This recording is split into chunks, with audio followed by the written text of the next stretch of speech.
Brampton City Council is debating a motion today that would ban protests near places of worship.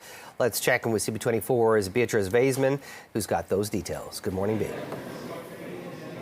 Good morning, Jamie. A Brampton City Council meeting hasn't started yet. All the councillors were down here kind of on the first floor of City Hall with the mayor for an announcement that had to do with the province, completely unrelated, but they're all now going to go up and start talking about everything on the agenda today, including this bylaw that was brought forward by Mayor Patrick Brown that pertains specifically to banning protests within 100 meters of a place of worship, any kind of place of worship.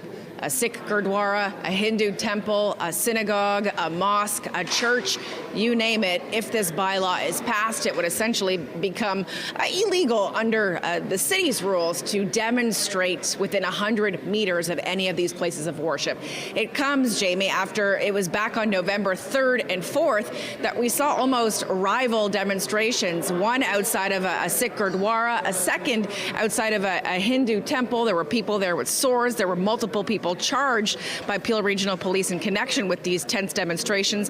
And of course, those demonstrations specifically have to do with tensions between the Canadian government and the Indian government after the RCMP made some pretty serious allegations saying that Indian diplomats were using their positions of power to not only gather information for the Indian government, but also that were directly involved with the killing of a Sikh separatist leader in Surrey, British Columbia. So this bylaw brought forward specifically by Mayor Brown. It was passed last week unanimously by council members, and so today it goes before council for ratification. And so here's what Mayor Brown said today when I asked him about this bylaw and ultimately what it will do that police can't already do. Of course, we know they can enforce and break up violent demonstrations, but what does this bylaw do? And here's his answer. There was multiple protests, tit-for-tat protests, and I'm glad that anyone who commits an act of violence is charged and hopefully prosecuted to the full extent of the law. And I think now that the police have laid out who has been charged, temperatures have been lowered, and hopefully that sends a message that protest, political debate is permissible, but it can never cross the line into violence. We don't condone that in Canada. We never will. And so I'm optimistic that we have better days ahead. Let's bring in Councillor Gurpratap Tour, representing obviously the city of Brampton here. This bylaw obviously went before council, supported unanimously previously. What do you make of it?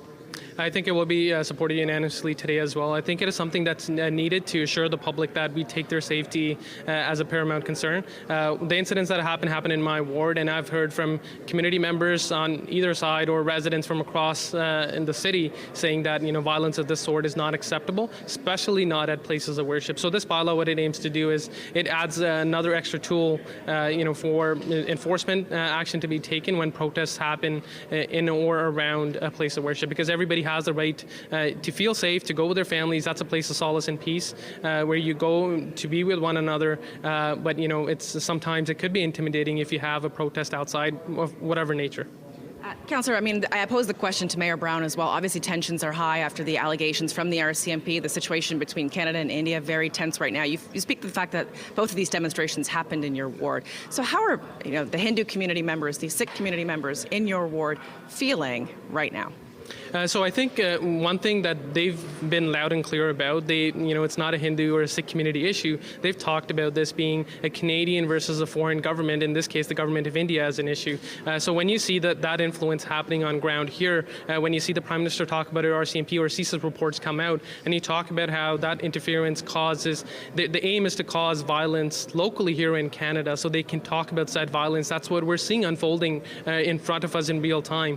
My citizens definitely have a concern, and that how are we going to curb this? How are we going to curb bad actors? So it's reassuring when you see Peel Police take a strong stance on this. Many arrests and charges have been made, charges have been laid, and hopefully they can continue this work so that from a public safety perspective, we can assure Canadians that Canadians are safe on Canadian soil. Councillor Tour, thank you for your time. I'll let you get to council. Thank you. Also, something that the mayor mentioned, Jamie, at the end of the press conference is the cost of Peel Regional Police protesting demonstrations, for example, outside of places of worship. He told us that week, so the week of November 3rd, the cost for Peel Regional Police to police places of worship was $400,000. So a hefty price tag associated to that as well. Of course, we'll bring you developments all day long if and when this bylaw passes. Back to you. Thanks for the update, Beatrice.